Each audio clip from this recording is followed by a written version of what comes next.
Antes de começar a ler o texto, eu queria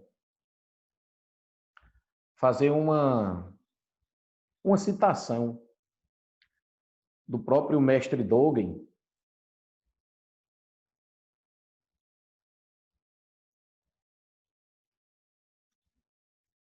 de um texto chamado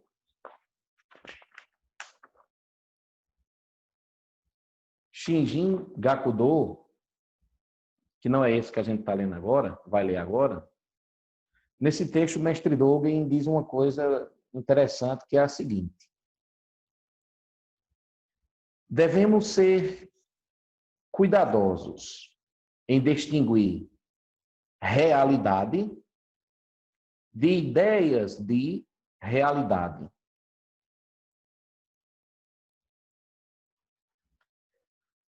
O mestre Zen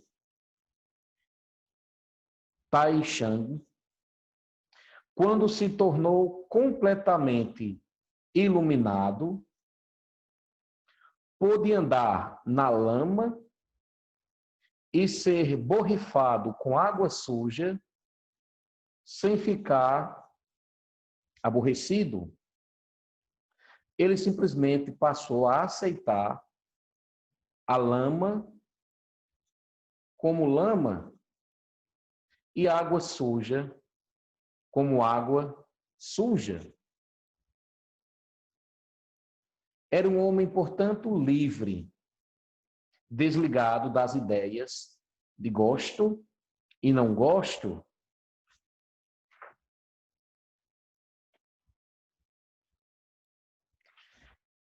E outra coisa que vai nos ajudar a entender um pouco a leitura que eu vou fazer a partir de agora é esse trecho aqui.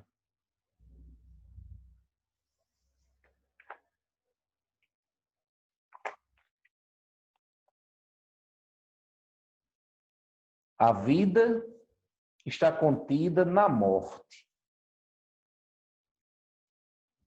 E a morte está contida na vida.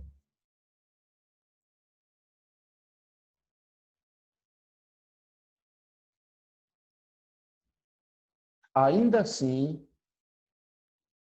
a vida é vida e a morte é a morte.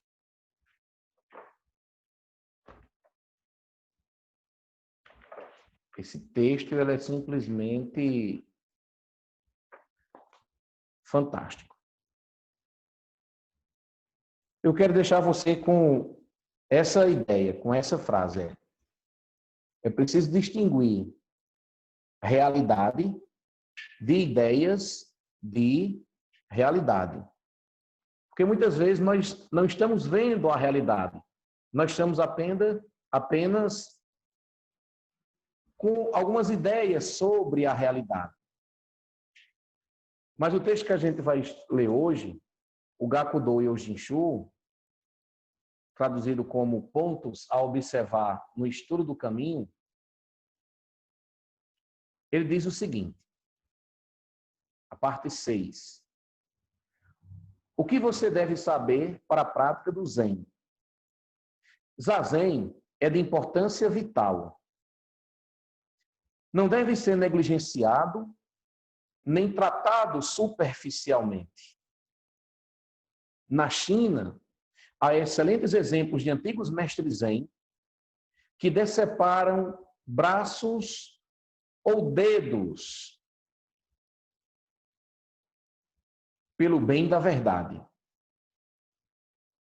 Há muito Shakyamuni Buda abandonou sua casa e deixou seus pais, ambos sinais corretos da verdadeira prática do caminho.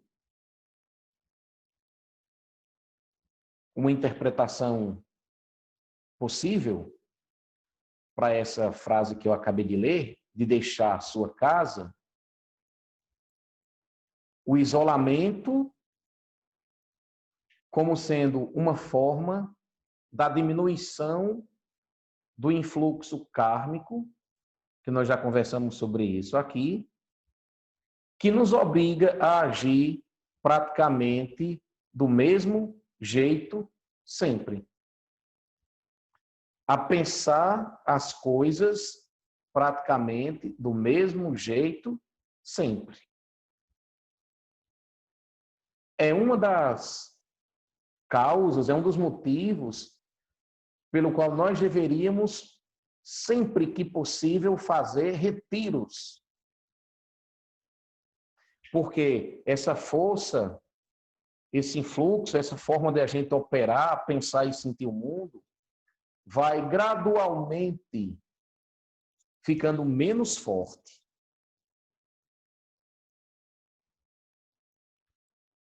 Hoje em dia, há pessoas que dizem que devemos praticar apenas o que é fácil.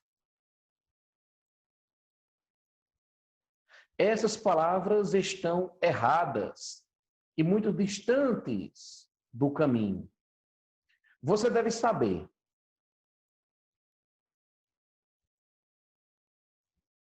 Aqueles que gostam de coisas fáceis são, por si mesmos, indignos da prática do caminho.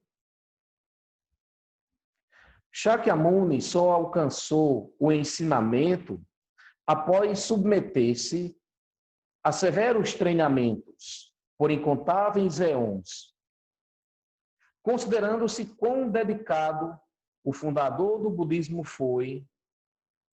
Podem seus descendentes deixarem por menos? Aqueles que buscam o caminho não devem procurar a prática fácil. Quem assim o fizer, jamais alcançará o mundo verdadeiro da iluminação, ou encontrará a casa do tesouro.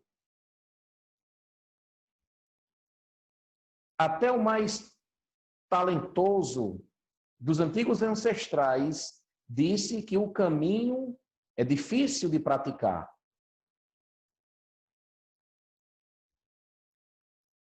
Você deveria entender quão profundo e imenso é o Dharma do Buda.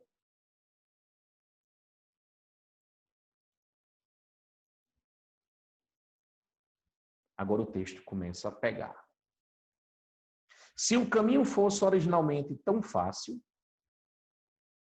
de praticar e entender, os primeiros e talentosos ancestrais do Dharma não teriam acentuado exaustivamente suas dificuldades.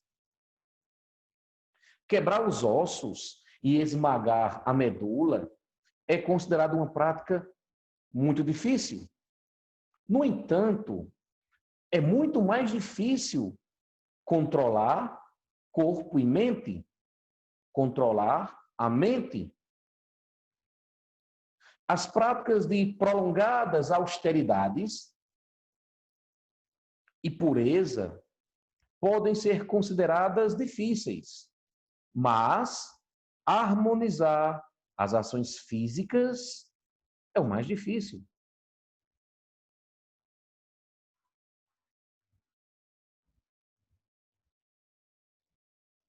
É interessante essa frase, porque existe em nós um modo já todo programado de agir, pensar e sentir. E a determinação do praticante tem que ser de morar no momento presente, que será um dos próximos temas estudados, e ver quando esses comportamentos surgem.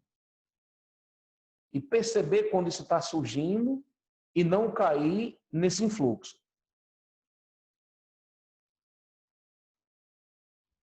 No Dharma de Buda, uma mente brilhante ou uma compreensão escolástica não tem importância fundamental. O mesmo se dá em relação à mente, à consciência discriminatória, pensamento e percepção. Nenhum deles serve para nada. pois o caminho só pode ser atingido através da harmonização do corpo e da mente.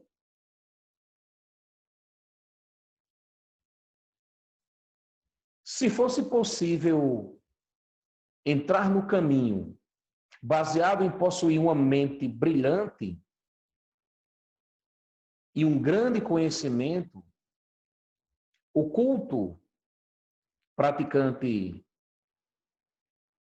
Shin Shu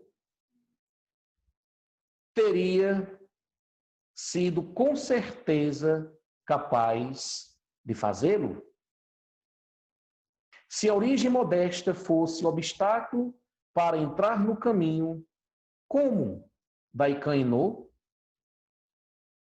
se tornou um dos Budas ancestrais chineses?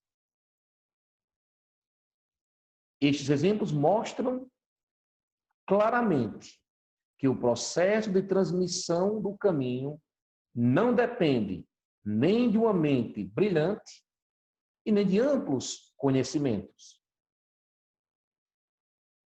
Ao buscarem o Dharma, reflitam. Reflitam sobre si mesmos e treinem diligentemente.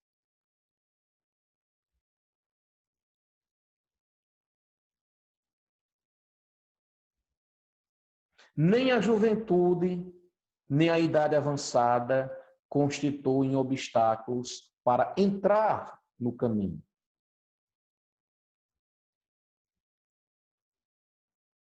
Joshu tinha mais de 60 anos quando começou a praticar e ainda assim se tornou um proeminente ancestral do Dharma, mesmo tendo entrado no caminho aos 60 anos. A princesa Teijo, filha de Sheng, por outro lado, tinha apenas 13 anos, mas já alcançara uma profunda compreensão do Dharma, tanto que se tornou uma das mais preciosas monjas do seu mosteiro.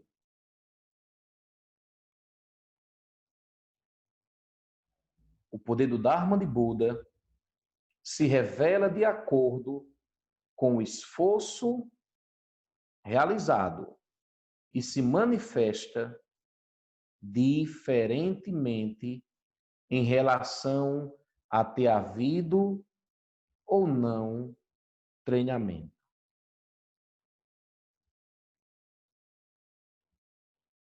Ao visitar um mestre Zen em busca de instruções, ouça seus ensinamentos, sem tentar adequá-los ao seu ponto de vista.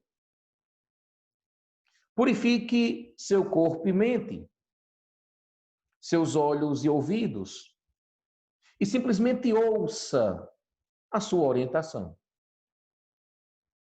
sem misturar com outros pensamentos. Unifique corpo e mente e receba o ensinamento do mestre como se a água estivesse sendo despejada de um vaso para o outro. Procedendo assim, então, pela primeira vez, você estará pronto para receber o ensinamento. Isso é muito importante. Essa questão de você misturar o ensinamento com aquilo que você já tem, que geralmente é o que acontece. Enquanto a gente estiver apenas nesse processo de mistura daquilo que eu recebo do Dharma com aquilo que eu já tenho, se eu viver sempre com essa mistura, sem fazer um processo de transferência dessa base,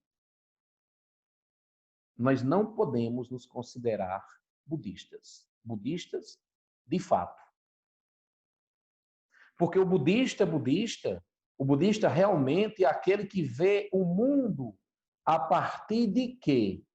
A partir da interdependência das coisas, da impermanência das coisas, de dukkha, que tudo que existe é insatisfatório, As coisas se apresentam algumas vezes como trazendo a satisfação total. Mas depois a insatisfatoriedade dukkha chega. O budista vê o mundo como a percepção do não-eu, anatta. Então, enquanto não tiver a substituição dessa base, essa base que nós criamos ao longo do tempo, nós apenas estaremos misturando e não vendo a realidade com a perspectiva budista. E o texto continua. Atualmente, algumas pessoas tolas que se dedicam a decorarem palavras e frases dos sutras, ou se apegam àquilo que ouviram anteriormente. Agindo assim, tentam comparar isso com os ensinamentos de um mestre. Neste caso, entretanto, há apenas seus próprios pontos de vista e palavras de pessoas antigas. Eu vou ler de novo. Atualmente, algumas pessoas tolas que se dedicam a decorarem palavras e frases dos sutras, ou se apegam àquilo que ouviram anteriormente. Agindo assim, tentam comparar isso com os ensinamentos de um mestre. Neste caso, entretanto, há apenas seus próprios pontos de vista e palavras de pessoas antigas. Consequentemente, as palavras do mestre seguem ignoradas. Há ainda outros que, atribuindo maior importância ao seu próprio pensar autocentrado, abrem os sutras, memorizam uma ou duas palavras, imaginando que isso seja o Dharma de Buda.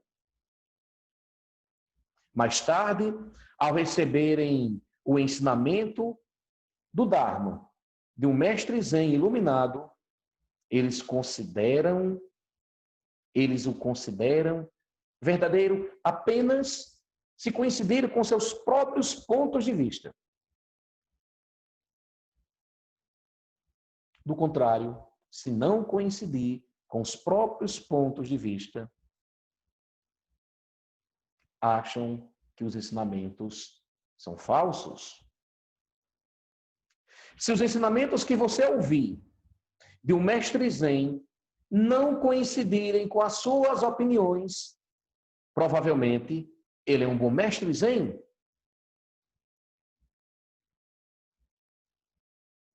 Se não houver diferenças de opinião, não será bom. Entretanto, as pessoas incapazes de abandonarem seu próprio ponto de vista, equivocados, não podem ascender e retornar ao verdadeiro caminho. São dignos de pena, pois estarão sujeitas à delusão. Que lamentável, escreve o mestre Dogen. Então, quando alguém diz, não, mas eu acho que... Quando a gente acha que... é porque nós não estamos vendo com a perspectiva do Buda.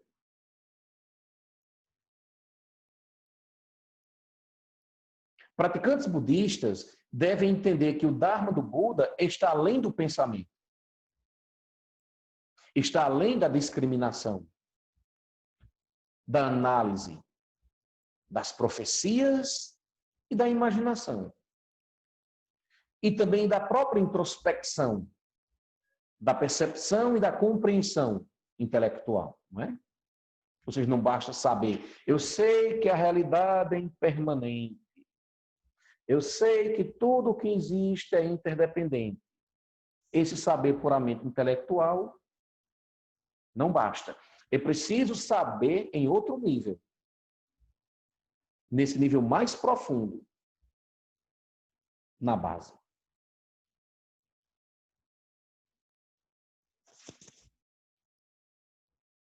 Se não fosse assim, como é que, mesmo tendo sido dotado dessas várias faculdades, desde o nascimento, você ainda não entendeu o caminho?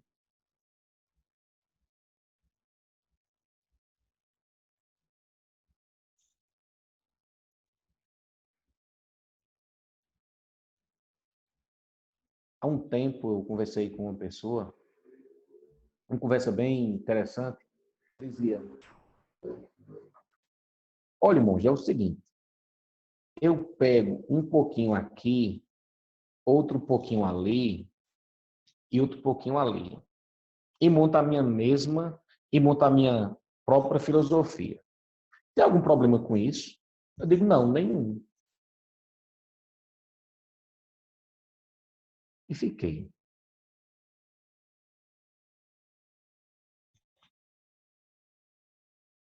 Esperei a pessoa me procurar de novo, a pessoa não me procurou, ainda bem. Porque se a pessoa tivesse me procurado e quisesse estreitar um pouco mais as relações no Dharma, eu iria dizer: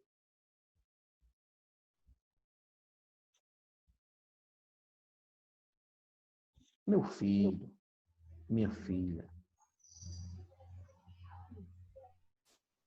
não cabe muito bem essa história de pegar um pouquinho aqui, pegar um pouquinho ali, porque quando nós entramos numa tradição, era como se fosse um casamento. E talvez no casamento não saia muito bem ficar pegando um pouquinho ali, mais um pouquinho aqui, mais um pouquinho acolá. No final das contas, dá uma grande confusão. Embora o pensar e as outras atividades sempre sigam você, se você as examinar, verificará que sua claridade é como a de um espelho. Reflita e se autoexamine cuidadosamente. O portal da verdade só é conhecido pelos mestres iluminados e não por estudiosos professores de palavras. Que os méritos de nossa prática se estendam a todos os seres, que possamos nos tornar o caminho iluminado.